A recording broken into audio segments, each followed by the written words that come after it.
कशेडीतील वृक्ष लागवडीचा मुख्य कार्यक्रम 16/6 रोजी असणार आहे।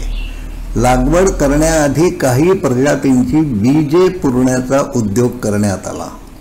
सह्याद्रीच्या उतारांवर आज जी झाडे दिसतात ती सारी झाडे निसर्गतः बीजे पडून रुजली वाढली आहेत। सह्याद्रीत फार थोडी झाडे लावण्यात आली आहेत। नुसत्या बिया पेरून झाडे जगतात वाढतात का?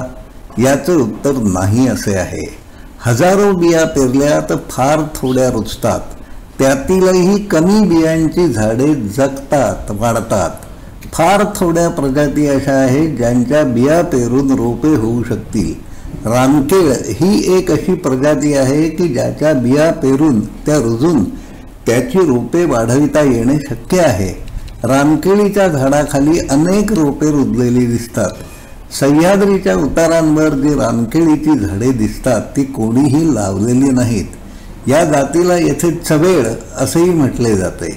याचे बीज खडकांच्या फटीतही रुजते। कोकण रेल्वेतून प्रवास करताना उभ्या असणाऱ्या कातळावरही याची रुजलेली रोपे पाहता येतात। पाऊस येण्याआधी याचे पान मानभर काढते। रानकेळीची रोपे उपटून नवीन जागी लावण्याचे प्रयोग कशेडीत करण्यात आले होते, पण ते म्हणावे तेवढे यशस्वी झालेले नाहीत का माहीत नाही। हा प्रयोग परत व्हायला हवा। निरीक्षणे नोंदवून ठेवायला हवीत। यंदा रानकेळीच्या बिया रुजविण्याचा प्रयत्न करण्यात आला आहे। किती बिया रुजत घातल्या, किती उगवून आल्या, त्यापैकी किती टिकून राहिल्या याचे मोजमाप व्हायला हवे। पण हे काम समूहाने मिळून योजना आखून करावे लागेल।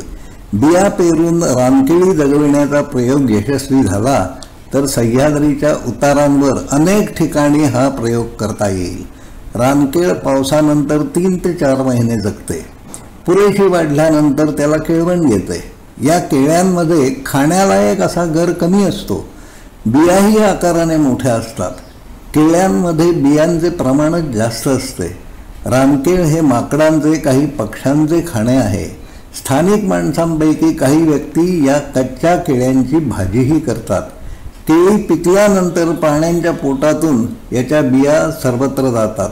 विष्ठेबरोबर त्या अनेक ठिकाणी टाकल्या जातात, रुजतात। जमीन धरून ठेवण्याचे, धूप रोखण्याचे महत्त्वाचे काम ही वनस्पती करते। नवीन माती तयार करण्याचे कामही यातून होत असते। शहरातून याची पाने विक्रीसाठी नेली जातात। याच्या केळफुलांची भाजी चवदार होते। या प्रजातीला वेगळे पाणी द्यावे लागत नाही। पावसाच्या पाण्यावर हे झाड जगते। याचे पान पुरेसे चिवट असते। किती वारा आला तरी हे पान फाटत नाही। याच्या पानांपासून वाट्याही बनवता येतात। हे झाड बाहेरचे जास्तीचे पाणी मागत नाही।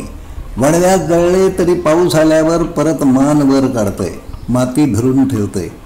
तंतूंनी बनलेल्या फायबर्स असणाऱ्या बुधण्याचे काय करायचे यावर प्रयोग व्हायला हवेत। हे झाड लावण्याचे, त्याची निरीक्षणे नोंदवून ठेवण्याचे प्रयोग जागोजागी करावे लागतील। हे आपल्यालाही पटत असेल असे मानतो। धन्यवाद।